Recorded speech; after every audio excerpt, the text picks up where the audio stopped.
about autism, the show that invites you to think differently, inspires you to take a whole child approach, and most of all, instills hope when it comes to your child and autism.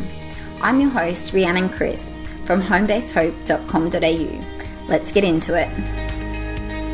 Hi guys, and welcome back. Today we are going to be looking at autism a little bit differently. I truly believe there is so much more to autism than what we currently know, and I think it's really important that we remain curious and question current thinking.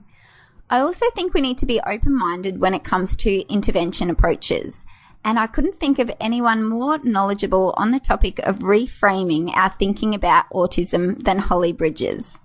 Holly is an author, autism advocate and therapist who works with people of all ages on the spectrum. Since writing her book, Reframe Your Thinking Around Autism, she has developed her acclaimed A.R.T. autism therapy and has travelled extensively sharing this new approach. Founded on the advances in neuroscience and our understanding of mind-body connections, A.R.T. seeks to change the narrative from one of what's wrong to how to grow and thrive. Welcome, Holly. Hello, thank you for having me. It's a pleasure to have you on the show. Now, on the show, we always start with the journey, and I'd absolutely love to start here with you today because you studied psychology, but you've taken a little bit of a different approach in terms of how you work with your clients. So I'd love to hear a bit about your story and what led you to take a different perspective. I studied psychology quite some time ago now, and I've always been fascinated with bodywork and natural healing, and so much of that stuff works, but we never quite know why or how and have a model for just what we're playing with in that arena. And then I came across autism.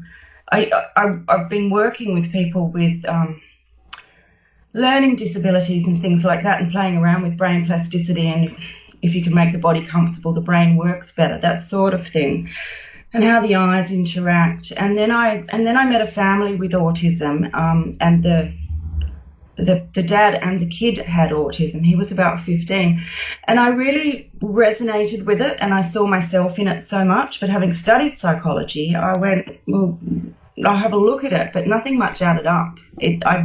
No one seems to know still what autism really is. We don't have a good grasp of it. And then it wasn't like a broken leg. It can come and it can go. You can function quite well in some respects, and then in other respects, one more person comes into the room and you've dropped out again. And I was quite a lot like that when I was young. And so I went and investigated it, and I found the polyvagal theory, and I fell madly in love with it because it made sense of all of my prior knowledge, and it just knits everything together. It bridges it beautifully. And then I found a Nat Banyel, and it made sense, those two things together. So I found some more studies and did the book, because I did a workshop initially, and these mums just went, thank you so much. We finally have hope. We usually leave these things feeling really, really down on ourselves, and there's no doors ever open. You can't look to the future happily, in a sense. And so they said we have to have something to read. So I wrote the book, and then I just wanted to see how well I worked with people with autism. So I went and worked in autism services for a few years, and I did support and coordination and a project, and found I was really good at it. But I saw there how much when people feel safe they can learn, how much when they feel safe they grow, how much change there really is with autism. And it's like, why aren't we tapping into that better? And if you then go back with the polyvagal theory and play around with those ideas, you can start working with that whole notion of, if someone's in a calm state, a parasympathetic state, you can help their whole brain-body system operate at a higher function. So that's what I do. I work with people from 5 to 45, and they have all of these amazing changes, and especially the adults. I used to leave people's homes and pinch myself because they changed so much in such a short space of time. It was actually really outside what we expect to happen, like ever.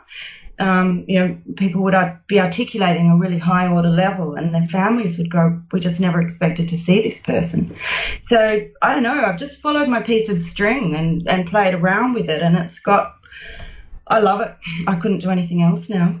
Yeah, I think your perspective is very interesting, and on your website you go through a lot of different theories that are incorporated in your technique and your program, and that's what I want to dive into today. But before we get into that, I just wanted to talk about your book. So the title of your book is Reframing Your Thinking Around Autism.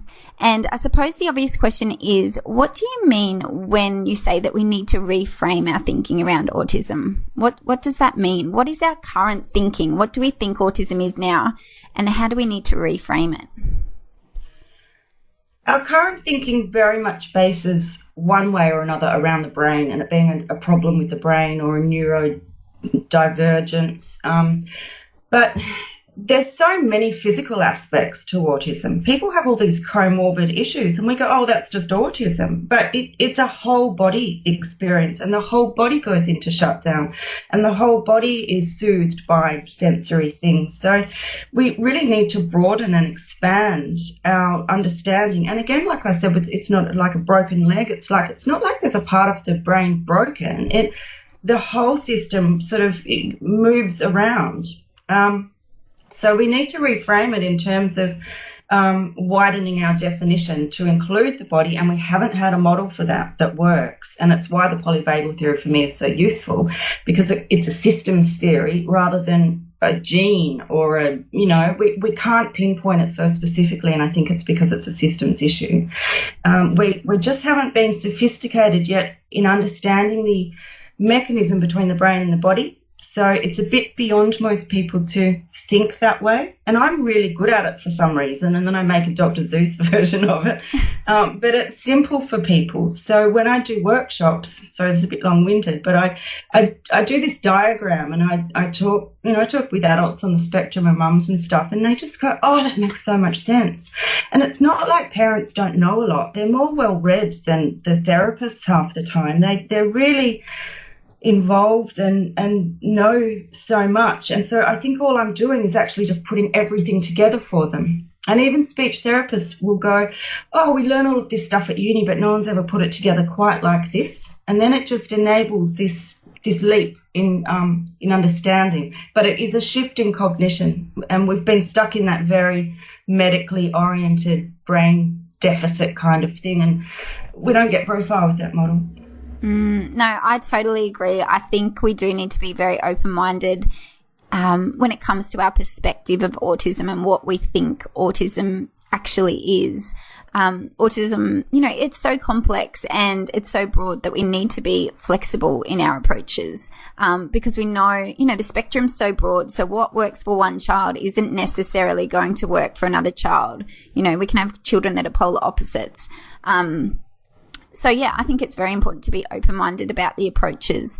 You're talking a lot about the polyvagal theory. Now, this might sound a bit scary to parents. It's a big word. What does it mean when you talk about the polyvagal theory?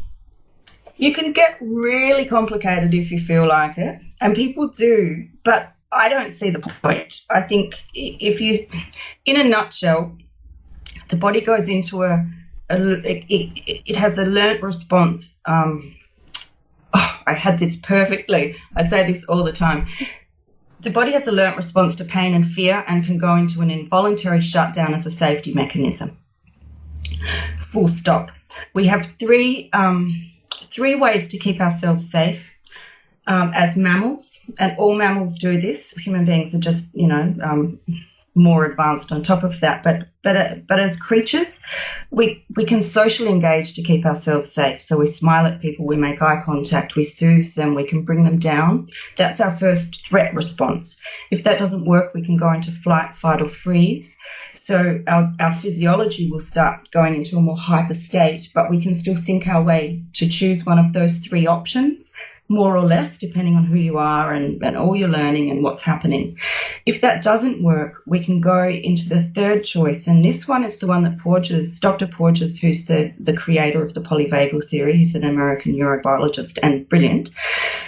His point is we've missed this last one because we think flight, fight, and freeze. Freeze is it's actually a bit of a choice to sort of stop still and like you play dead, sort of.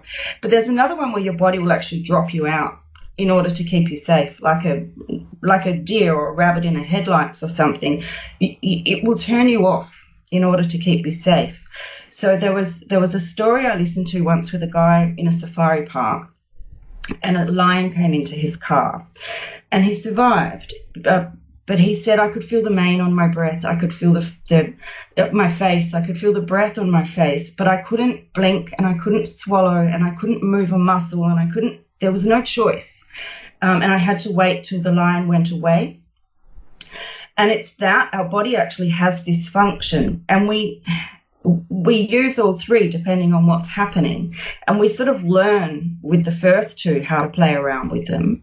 But essentially we're quite beholden to our body.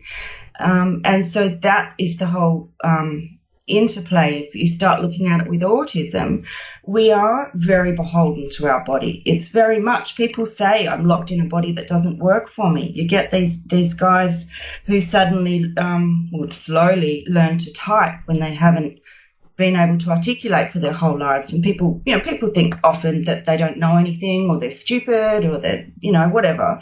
But when they start typing, they're hugely emotionally intelligent. They're savvy. They've noticed everything that's been going on.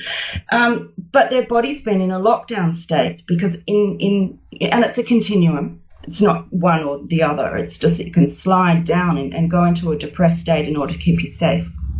So the polyvagal theory is about safety and what the body will do in different states. So are you saying that children with autism are in this lockdown state, or they can be very frequently in this lockdown state, which is, attributable to the behaviours that we're seeing?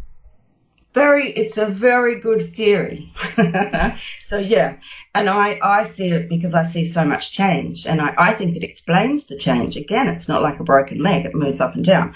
So if you were born in a fairly locked down state, in a flight and fight state even, and your whole body is actually revved 24 hours a day, your system's quite uncomfortable.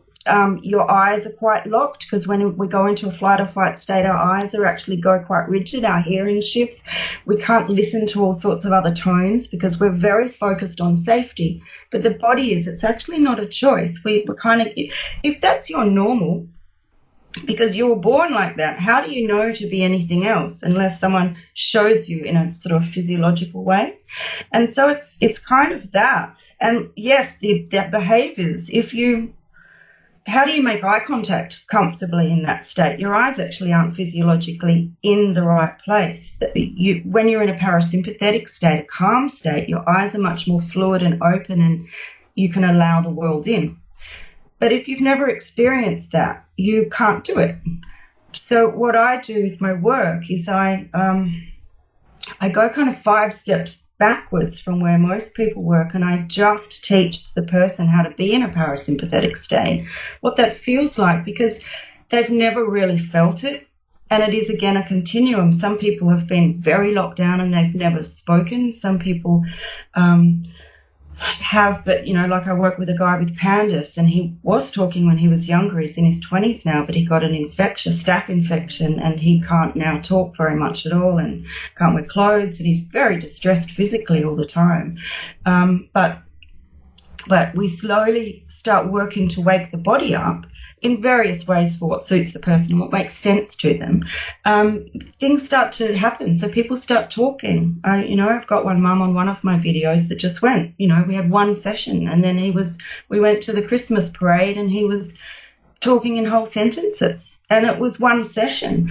And it's not a miracle. It's just, if you actually look at the physiology of what the vagus nerve will do, which is the polyvagal theory, it will, like with that lion thing, it switches off functions that are unnecessary to keep you safe.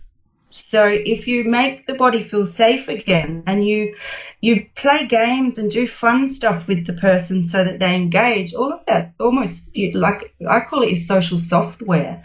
It all starts coming back online. And as long as you don't make a big deal of it, they go, oh, I'll just start using that now, and kind of just get on. It's a fascinating thing to play with.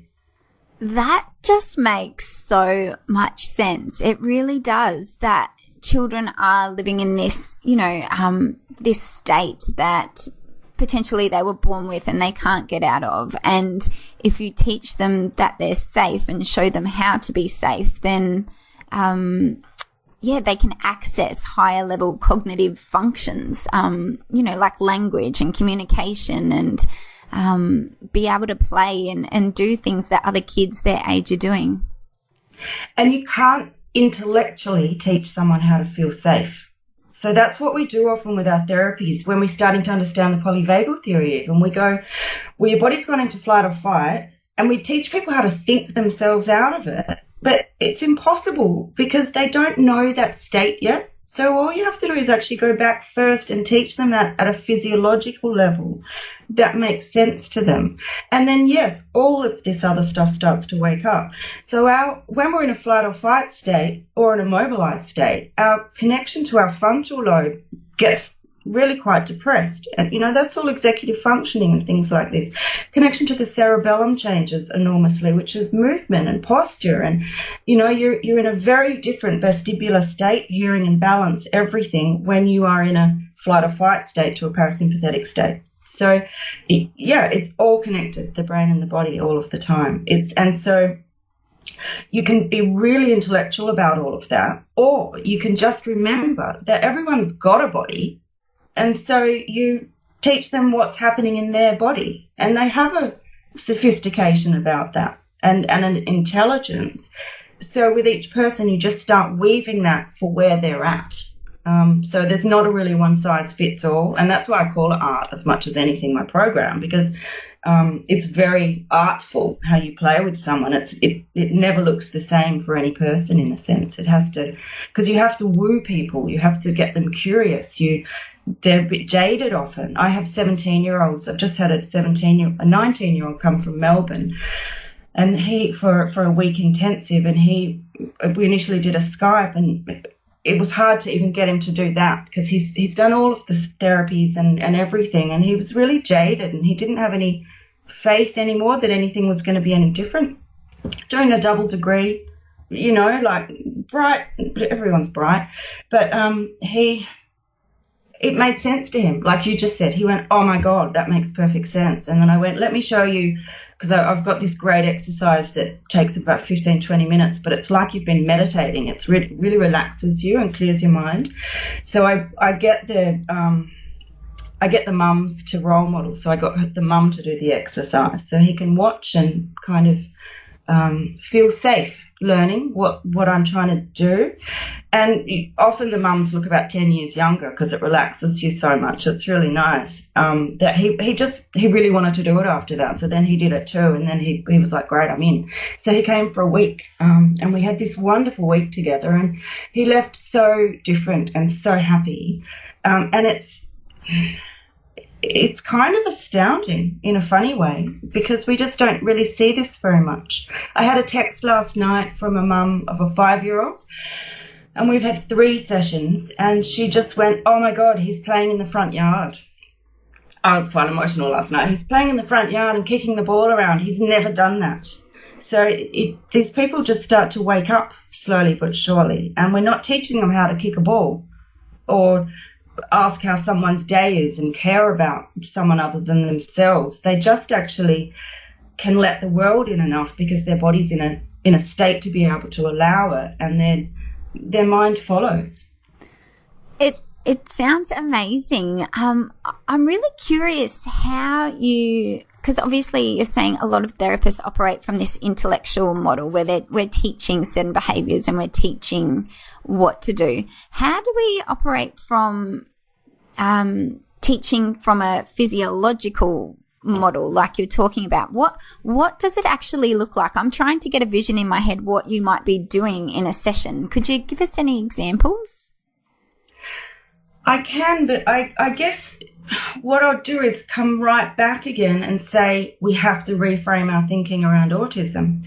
Because until you do that, until you actually unlearn everything you've learned, we are so inculcated to outcomes, proving that we're doing the right thing, making, with all our schooling and everything we learn at uni pretty well as well, is very focused on outcomes and putting information in.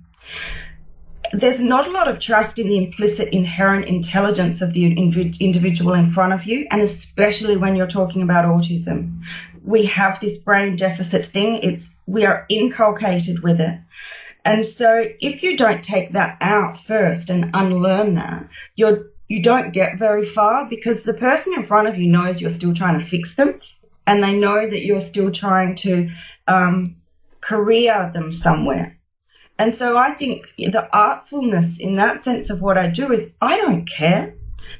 People find me a bit difficult because I don't think they find me difficult. I'm just different. I don't look very professional. I don't act in a sense very professional in the sense of I don't do it top down. Each person comes in and they're different, and I just go, especially with the older ones, I go, it's pretty reasonable you don't want to be here, so let me show you what I think this is. But you have to really engage psychologically with the person first, and I'm overemphasizing it because it matters so much, and if you don't do that, you haven't got them. And then, as I said, I'll show them in different ways, different exercises I do. So the ball one I just said it's just a fit ball, a big gym ball. And it's really squishy, so it's not hard and it's not exercise. It's more like a pussycat on a fat belly. And you lie on the ground and you put your feet on it and you press. And I, add a few bits in and around so that you give the brain time to learn and calibrate emotion, and it gets to reset. But it's pretty easy. But it's just very sophisticated easy, because you're playing with the body's innate intelligence, and it's very much that stuff that Annette Baniel talks about, and she's amazing, and that's, why I put her stuff in my book, because it's that. There was a really good woman too when I was 20 called, oh my God, now I've forgotten her name, Stephanie Burns, and she was talking about brain plasticity, and it was very much how hugely sophisticated the brain is, and you don't have to tell it a lot. You give it a little bit of information and then you go away and it'll go tick, tick, tick, tick by itself. So I always leave enough space there for that to happen. So you do a bit of movement and then you stop. And trying to teach someone who's been in a whir for a whole lifetime, no matter how old they are, to be still is really hard. So unless you make it make sense to them, unless they actually want to do it and get what that is, they won't do it anyway. So I have all these tools, and I just make them, like the ball thing, I increasingly add in more sophistication once they can get that bit. But the first thing is just actually learning a center point in the body, because they sit right outside of their body, and they're here in the body, the body's here, they're there. And it's a very, very unusual experience to come back and sit in your body. And then it's quite nice. And I have people go, oh my God, I've got peripheral vision. Because when they're in and they're down, the eyes shift and they start rolling and dilating differently. And they have to calibrate all of that because it's all very new. Mm. So it's very slow, it's very gentle. And then people make cubbies and we eat biscuits and have fun because they have to be safe. It's always about coming back to that point, because you can't learn if you don't feel safe. Is there a lot of talking in the sessions, or is it mainly movement based, or? It's very particular to the person. It's not structured. Every session's different. So some people do a lot of talking, and we work with that. I've got one girl that comes in her 20s and she tells me all her macabre Japanese movies that she watches, and we chat the whole time and we do our stuff. Other people make cubbies and they'll stick one hand out while I do some sort of in a funny way, just reflexology points with them, but it's teaching them how to read sensory information with their body. But they're in a cubby and, I've got a hand or a leg out. Or it's everything in between. And I think that's really different too for a lot of people who've learnt, you go through a program with your client or you do these steps to actually not be in charge. You have to unlearn that. We're not used to not being in charge. I see myself as a facilitator. And very much the same as the person in front of me. I really do think, I consider myself on the spectrum anyway, but I think we are all the same. We all have a body. If you go into grief or shock, your whole body shuts down and you can't take information in properly and you can't eat properly. And so we all actually know what it feels like to not be able to think very clearly when things don't feel good. So it's more really recognizing the sameness with your client and then hanging out really till they learn a little bit, and you just facilitate progress in that way with lots of positive reinforcement. Yeah. And so some kids obviously don't, there are some kids that will look like they're always in an anxious state. They're living constantly on the edge. They're just waiting for that next hit to sort of tip them over, and they're in a sensory meltdown, or something hasn't gone right. It might be a transition or something. But obviously it sounds like they can be in this shutdown mode when they don't appear to be anxious or anything like that. It's just because they've got other behaviors, like they're not communicating or they're not playing or whatever it is. Yeah, I mean, everyone's very individual with that, but people can get quite hyper, but it doesn't mean that a lot of their system isn't still quite depressed. You can still not have access to how your eyes are operating or the sensitivity of your ears and things, even if you're bouncing around. And similarly, when you're really shut down, it's I think I got a bit lost with your question, so I'm trying to. No, that's all right. Basically, I suppose when you see kids who are in that shutdown mode, parents will see them and they'll be under the table in that you can see the physical shutdown mode. But you're sort of saying that autism, most kids may be in this shutdown mode, but you can't actually physically sort of see it all the time. They're not going to be hiding under a table or having a sensory meltdown. That's a big red flag warning sign that they're in this fight, flight, freeze, shutdown mode. But I would argue that people on the spectrum are always in that state. So they're not. They don't really know the parasympathetic state. That's kind of what you have to teach. So I draw sort of a sliding scale, and the parasympathetics at the top, flight or fight's in the middle, immobilizers down the bottom. People on the spectrum hang out at those two last ones, and they really don't know what the other state is. So on a good day, they're in red alert mode. That's kind of their norm. And then anything on top of that slides them into this total shutdown. And an immobilized state can be a disassociated state. So it doesn't mean you lie down and, look like you're necessarily immobilized. You might disassociate and then have a massive anger fit and all of that stuff that can happen, and you can't remember what you've done. You disassociate.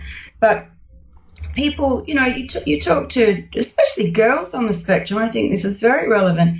They say, I know I look fine, but I'm not. They can, I think women have probably, a more sophisticated nervous system. So I think they can override stuff quite well and manage. But it takes a huge amount of energy. So by the end of the day, they're absolutely exhausted and can't function and can't go out and see friends and can't clean the house and barely look after their families. And but to the world, they look like they're managing just fine. And I think it's in schools really difficult for boys and girls because teachers can't see what's happening necessarily, and then they just read the behaviour as bad. And it's why I really like doing school PDs, because I go, this is actually what it feels like 24/7 for these people. They're always in this state. They can't take much more. So yes, we have to do soothing stuff. We do have to remember to give them a lot of leeway and read those behaviours with more grace. because the nicer you are and the more understanding you are, people will come back online more easily. But it's very hard, especially with old school thinkers, to see that, isn't it? Yeah, absolutely. I think that was very well said, and I think you covered what I was trying to get out in my question. That's great. I wanted to jump to neuroplasticity because you were speaking about A.R.T. Baniel a little bit earlier. So I know this theory forms part of your A.R.T. program. So what is neuroplasticity, and how does movement help rewire and reorganize the brain? Neuroplasticity or brain plasticity, it's such an odd word. So people find it's like polyvagal. People go, what? It just doesn't, till you get it. But it's just the brain's ability to rewire and grow and change at any age. And we used to think that the brain was more plastic up to about 7. But what we're realizing is that it is actually a whole lifetime experience where the brain's actually got this huge capacity to upgrade. Our brain's very quantum. It's, we're slowly shifting from a very mechanical understanding of it to realizing it's just this fluid, constantly updating, upgrading kind of system. So we do that, and it's why I like A.R.T. Baniel's work so much, because everyone else, people are slowly getting there, because we've had such a, especially Western mindset of the brain's the most important thing. We say brain plasticity is about the brain, but it isn't, because the brain doesn't exist all by itself, in a glass jar like in Futurama or something. You've got a body attached.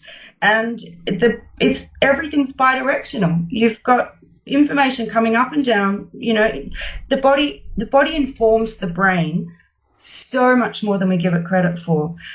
80% of our sensory information is actually read in the gut, and then it's sort of almost like the vagus nerve and the spinal cord read whether there's danger. It reads what's going on, and they send information up to the brain, and then the brain decides what to do. So there's this constant interplay going on with messages, and 90% of us is autonomic, which means 90% of us happens without our conscious control. All this chitter chatter is happening all of the time, and so because we like the brain so much, we kind of disregard all of that. Whereas as we were saying earlier, you get locked in a body state. You can't think your way out of that if all of that's going on. If all you know is that, someone telling you to be different and telling you to calm down, it's like, well, what does that mean? Because the whole body has an understanding of who and what you are. It's a full system. So movement allows a new recognition of self. It allows you to unlock a kind of a locked pattern. It changes the blood flow to the brain. We've just found out recently that the immune system is in the brain, 80% is in the gut, and then we've also now found out a year or so ago that actually it's in the brain. So there's this huge connection. But also we've just found out that the lymph system via the cerebral spinal fluid, which is controlled by the vagus nerve via cranial nerves, cleans the brain.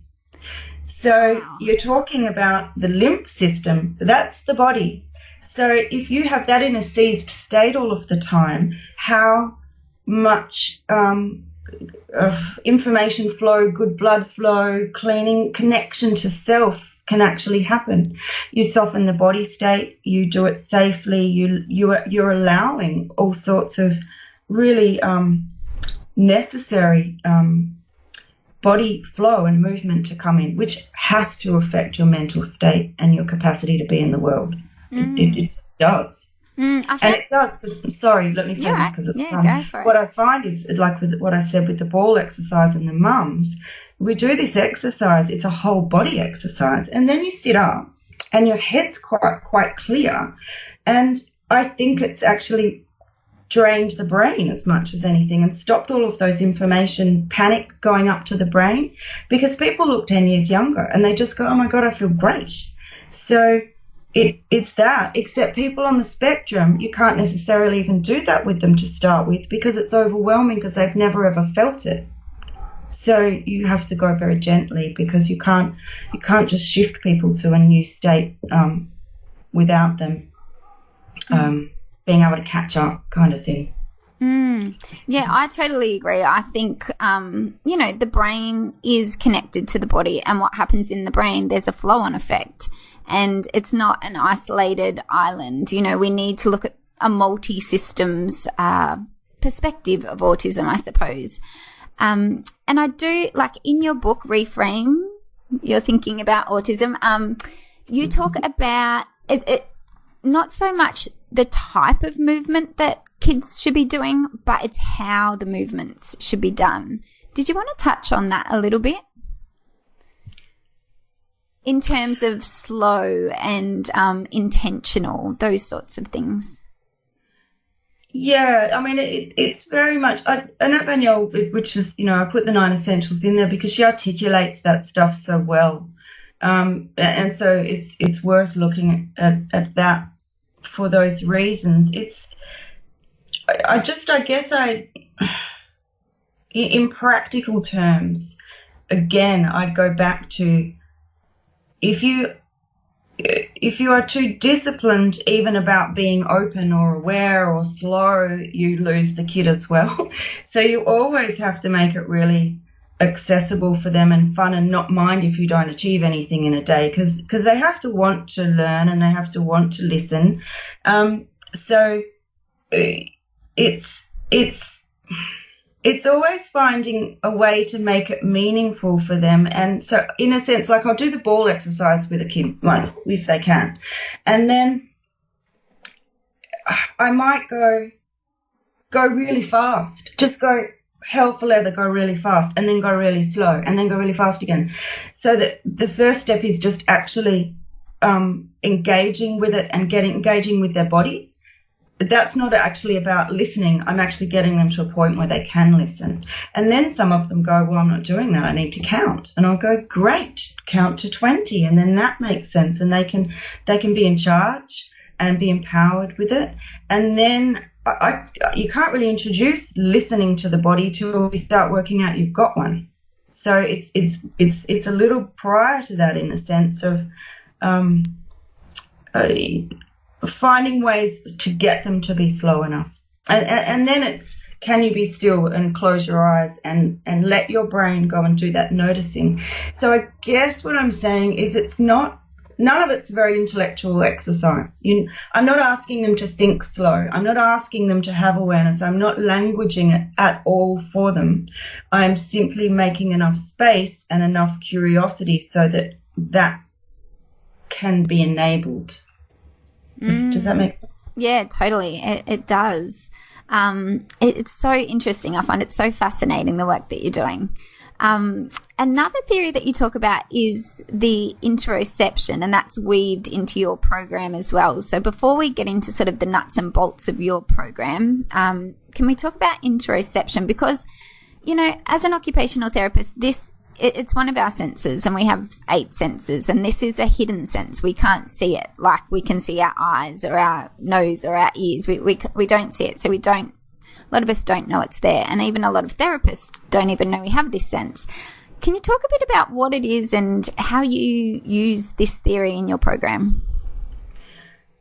So interoception is your ability to read your internal states. So it's when you know you need to go to the toilet, or when you're hungry, or when you're hot or cold, or how fast your heart's racing, or even whether you feel good inside. People on the spectrum often don't know any of those things. I have people, and it's quite common, it's just I think people don't bother to ask. They can't feel their bones. They're not there. Their body's literally not there. If you go back to the lion model, the vagus nerve will switch off feeling. You don't want to feel that lion chewing your leg off. It gets switched off. So more or less, people on the spectrum have had that function switched off and they can't feel. So I had a lady in her 40s come after 3 sessions and say, I was eating an apple the other day and I went to have my second one because I usually have 3 or 4 because one's never enough. But I realized I was full, and I've never experienced that before. So it's this natural sense of knowing what's what inside you, except that if you haven't had it, you don't know it's there. And you can't really teach it, again, intellectually at all. So it explains why people don't know whether to go to the toilet. It explains, why people are still in nappies in primary school and stuff. And it's not their fault. They just really don't know they're just not in their body at all. So again, I find I don't really work on toileting or eating or anything. Like with that lady, we didn't work on it. We just did some very gentle sensory stuff to start waking her body up, and it followed suit because that's what it wants to do. We've got a capacity to be in all of those states. We don't want to just get stuck in one of them. And the goal for me is not always to be in a happy state, but have a facility to move fluidly between all of them, or not really go down to the last one because it's a place.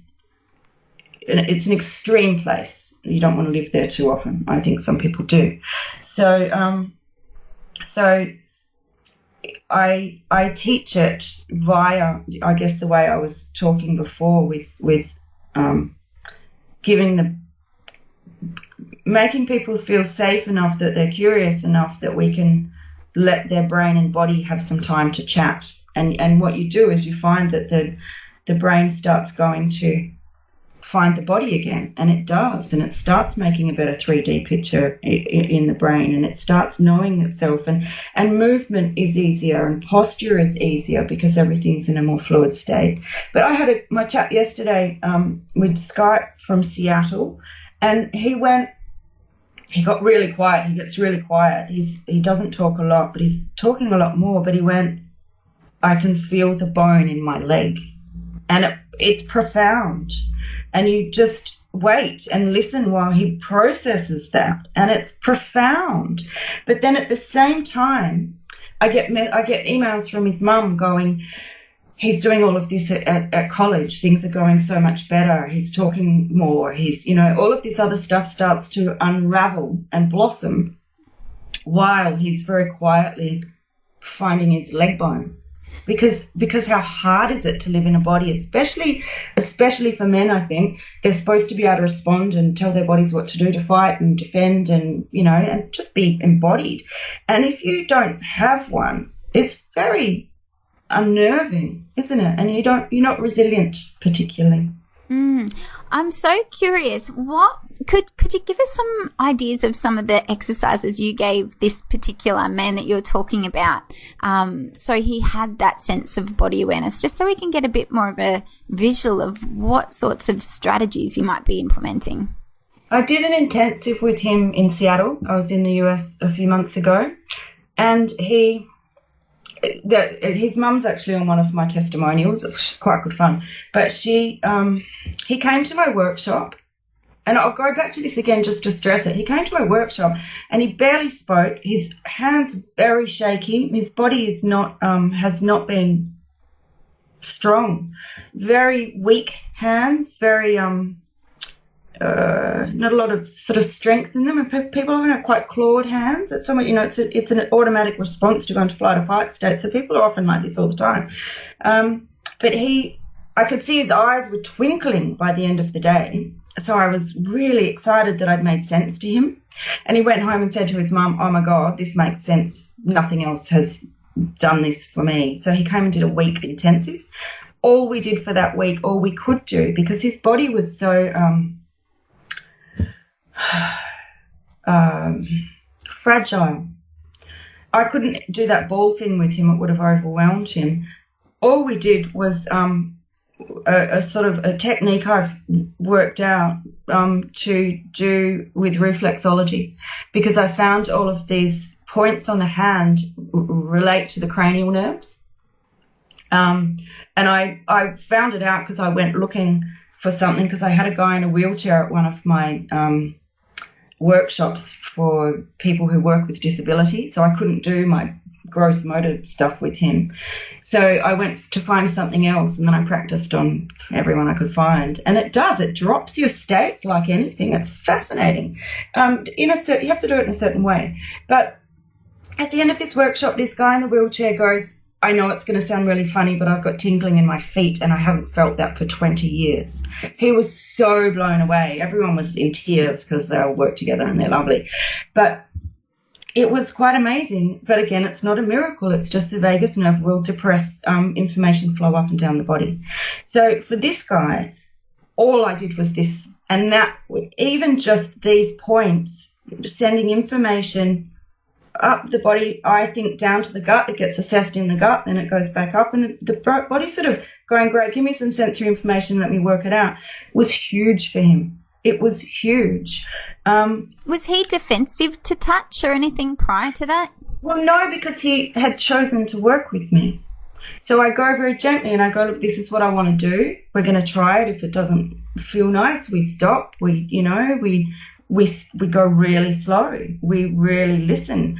We had to go really slow because he doesn't talk a lot and he takes a long time to process, and he was intrigued. So we would do a bit and then we'd be really slow. And again, you can't have an agenda because it's his agenda. So we did that over the week, but they came in every evening.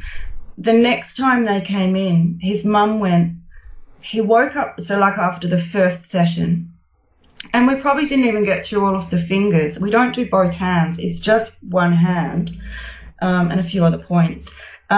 She said he woke up in the morning and he looked like a little boy does with a really squishy face, and he's never looked like that in his whole life, and he's 17. It was just beautiful.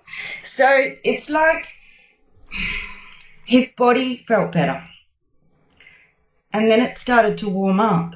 He started, even that first day, she said he just started talking. He started talking to me. It's like I'm finding out who he is for the first time, because his body started to, to melt or soften or allow him to come through, or that's probably a bit weird language, but he just started to feel better. So we just did that. That's all we did all week.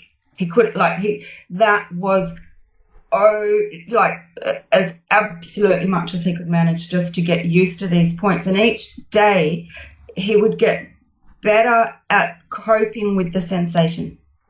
And so you go, look how clever your body is. It's worked out how to do this. It's taken that little tiny, tiny piece of information and made sense of it. And now it can take a little tiny bit more. So you just give it a little tiny bit more. And now we do the ball exercise. We've just introduced another one, which is it's not a hugely innovative exercise, but it's just sort of bending the whole body and then lying down again. But it's enough information of a larger order for then the brain to go tick, tick, ticking around the body and go find it. So, and that's when, we've done that for a couple of weeks, and he's got bones coming. Wow. So it's really subtle. Let me say this because I think it's really important. People go, well, you don't do much. I was going to say, it sounds to some parents, it will sound so simple. You're touching a few points on their fingers and getting them to bend down and do movements. But it is, like you said, for these kids, they have such a reduced sense of body awareness or no awareness of their body at all. So to get them to be mindful and present while they do movements like this, I think can make so much difference. If your focus is on an outcome, because you really need them to tie their shoelaces or do something, that's what they're doing. There's no actual learning. There's no interoception able to take place. It is a highly sophisticated thing to read your internal state. Your brain needs the space to do that. It can't do anything else. And because they're already in a heightened state and very busy, they really can't do anything else. And I think, which is again why I really overemphasize the other stuff, you have to teach the parents just how hammered their system is all of the time to start with. So it's actually quicker to go 5 steps back and do it this way. But it's the unlearning part. It doesn't make sense to people at all. So I have because parents would, usually therapy, and as an occupational therapist, we ask parents, what their goals are and what they want to work on. And as you said, it could be shoelaces. That's a big issue. And, I think I do incorporate some techniques in terms of the movement and body awareness. But obviously we do address it at a very functional level too.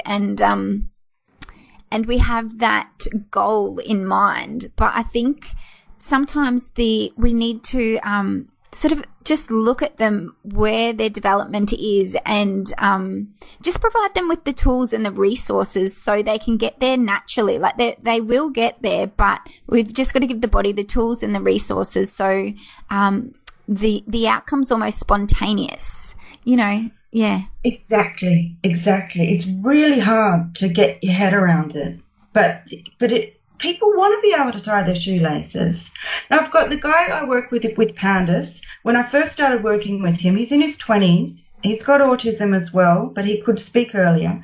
He doesn't wear clothes, or he didn't when we started, because his body's in so much pain all of the time. And then he slowly, and this is all we've been doing, and this hand thing, he loves it. He just puts his hand out and goes, yay, you're here. He would start doing things like no one could get him out of the bath for hours because he would run his hands in the water.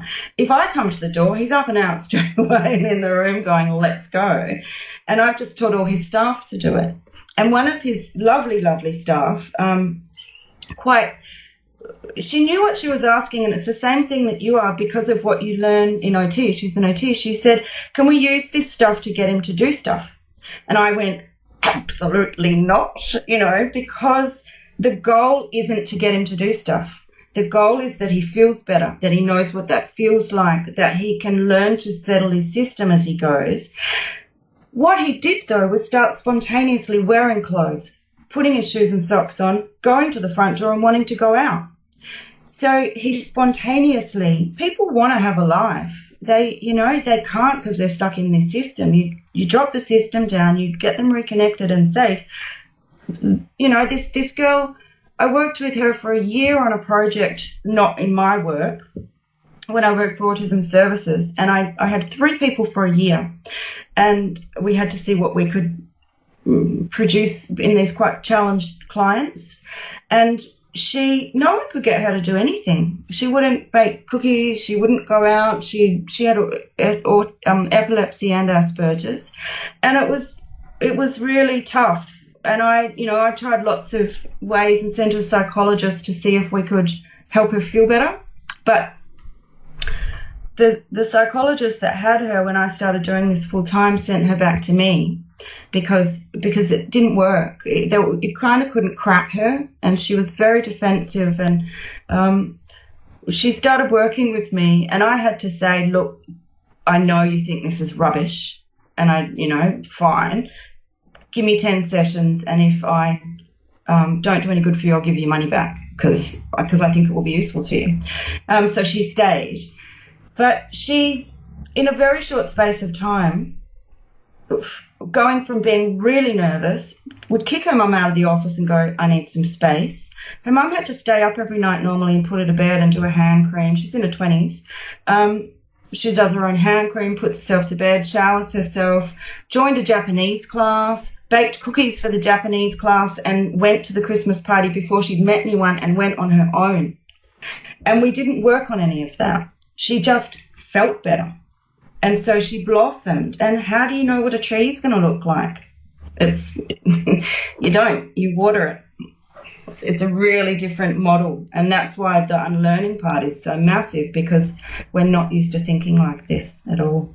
I love it. I absolutely love it.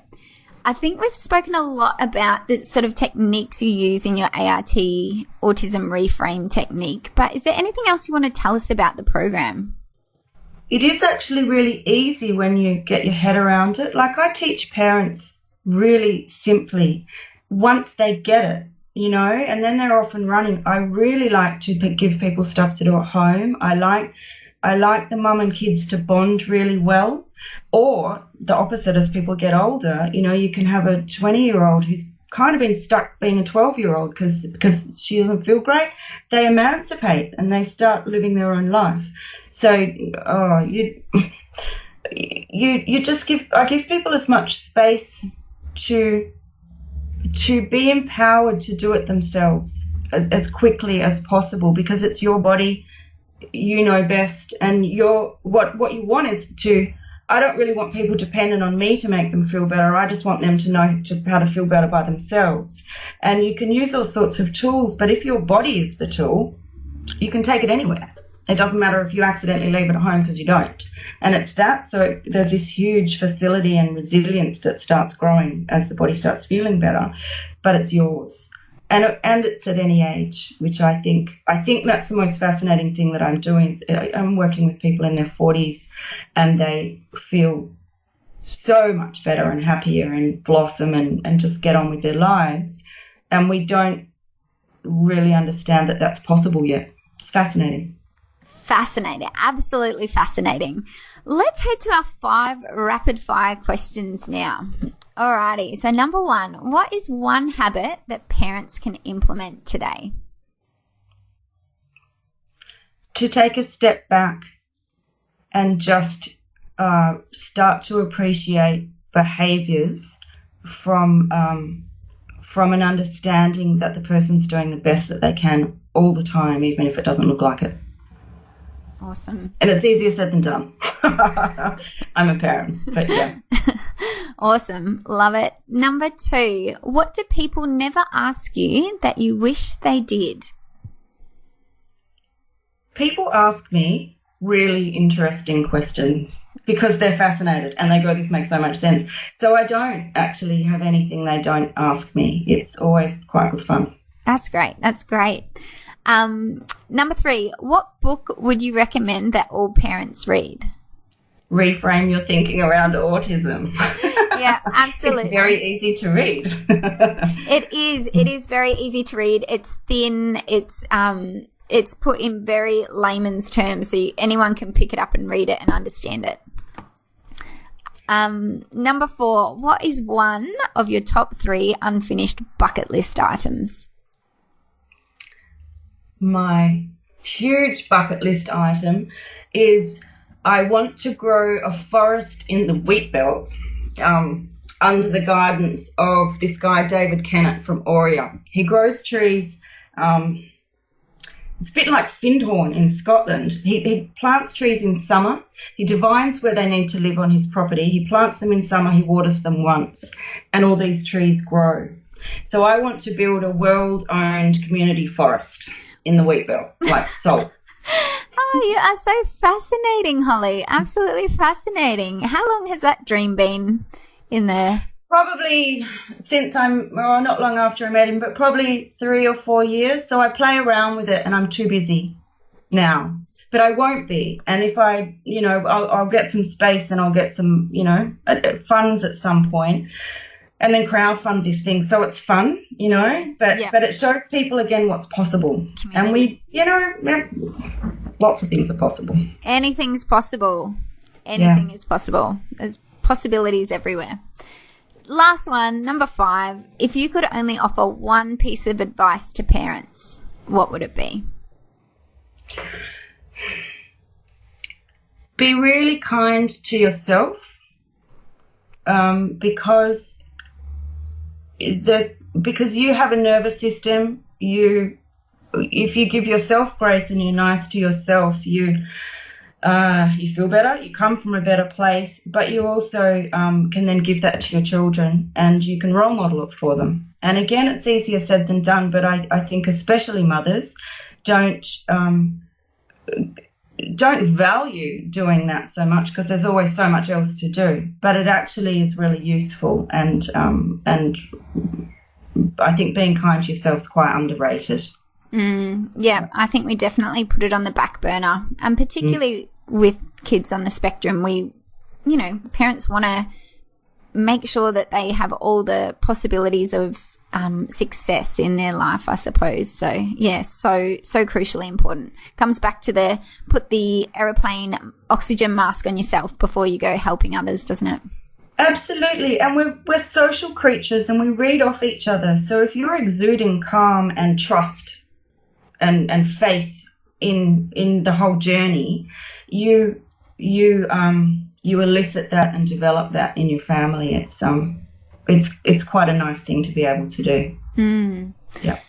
Awesome. Well, how can our listeners find out more about you? Where could they find a copy of your books? And do you do any shows, conferences or talks or speaking events around Australia?